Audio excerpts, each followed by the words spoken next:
Acts 22 from the NLT. Brothers and esteemed fathers, Paul said, listen to me as I offer my defense. When they heard him speaking in their own language, the silence was even greater. Then Paul said, I am a Jew born in Tarsus, a city in Cilicia, and I was brought up and educated here in Jerusalem under Gamaliel. As his student, I was carefully trained in our Jewish laws and customs.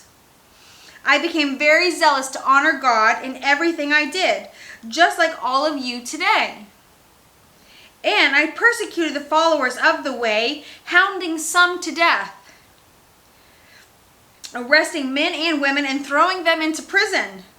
The high priest and the whole council of elders can testify that this is so, for I received letters from them to our Jewish brothers in Damascus, authorizing me to bring the followers of the way from there to Jerusalem, in chains to be punished.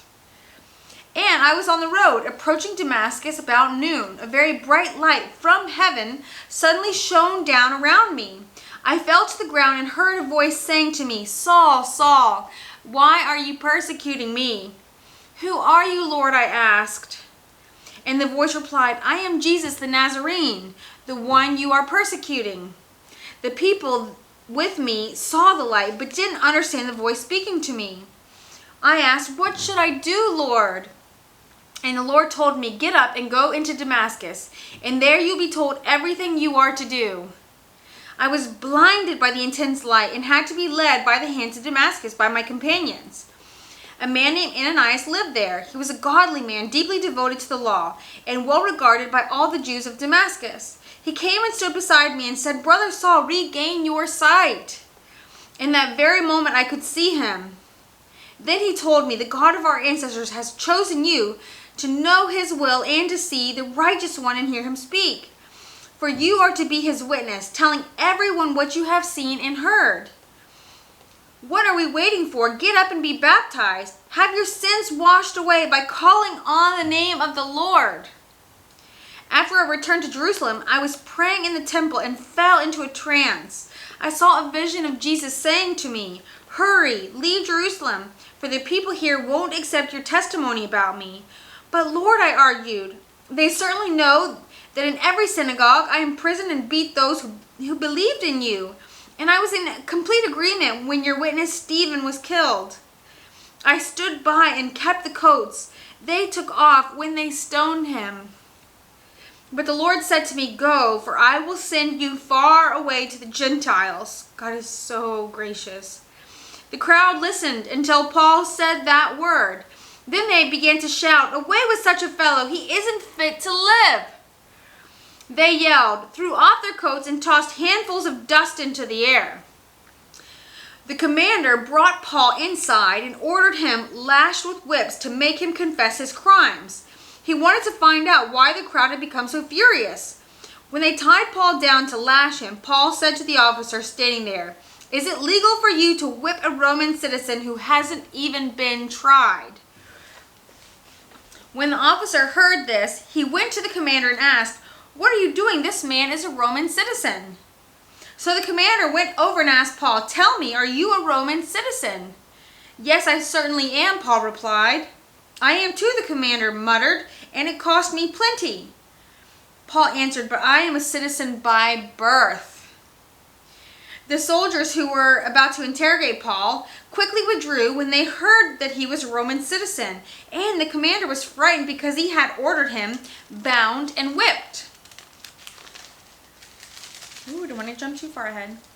The next day, the commander ordered these leading priests into session with the Jewish High Council. He wanted to find out what the trouble was all about, so he released Paul to have him stand before them. Chapter 23 of Acts. Gazing intently at the High Council, Paul began, brothers, I have always lived before God with a clear conscience. Instantly, Ananias the high priest commanded those close to Paul to slap him on the mouth. But Paul said to him, God will slap you, you corrupt hypocrite. What kind of judge are you to break the law yourself by ordering me struck like that? Whew. Those standing near Paul said to him, do you dare to insult God's high priest? I'm sorry, brothers, I didn't realize he was a high priest, Paul replied. For the scriptures say, you must not speak evil of any of your rulers. Paul realized that some members of the high council were Sadducees and some were Pharisees, so he shouted, brothers, I am a Pharisee, as were my ancestors, and I am on trial because my hope is in the resurrection of the dead. This divided the council, the Pharisees against the Sadducees. For the Sadducees say there is no resurrection or angels or spirits, but the Pharisees believe in all these things. So there was a great uproar. Some of the teachers of religious law, who were Pharisees, jumped up and began to argue forcefully. We see nothing wrong with him, they shouted. Perhaps a spirit or an angel spoke to him. As this conflict grew more violent, the commander was afraid they would tear Paul apart. Whew. So they ordered his soldiers to go and rescue him by force and take him back to the fortress. That night the Lord appeared to Paul and said, be encouraged, Paul. Just as you have been a witness to me here in Jerusalem, you must preach the good news in Rome as well. The next morning, a group of Jews got together and bound themselves with an oath not to eat or drink until they had killed Paul. There were more than 40 of them in the conspiracy. They went to the leading priests and elders, told them, we have bound ourselves with an oath to eat nothing until we've killed Paul. So you and the high council should ask the commander to bring Paul back to the council again. Pretend you want to examine his case more fully. We will kill him on the way. But Paul's nephew, his sister's son, heard of their plan and went to the fortress and told Paul.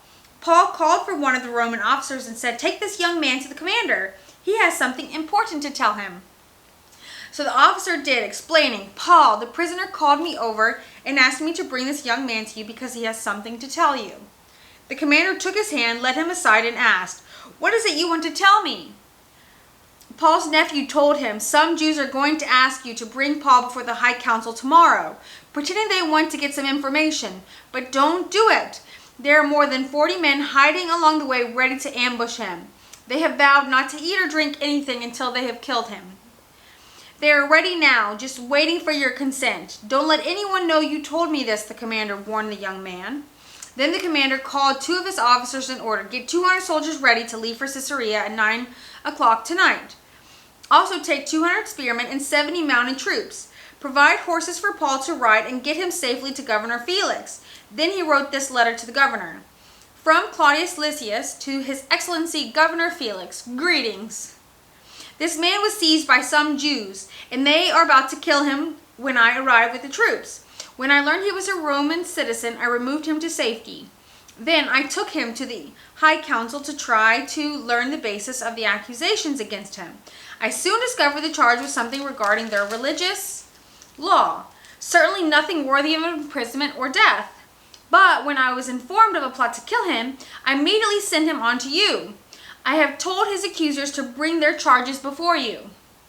So that night, as ordered, the soldiers took Paul as far as Antipatris. They returned to the fortress the next morning, while the mounted troops took him on to Caesarea. When they arrived in Caesarea, they presented Paul and the letter to Governor Felix. He read it and then asked Paul what province he was from. Cilicia, Paul answered. I will hear your case myself when your accusers arrive, the governor told him. Then the governor ordered him to be kept in prison at Herod's headquarters. Chapter 24 of Acts is coming up. Paul appears before Felix.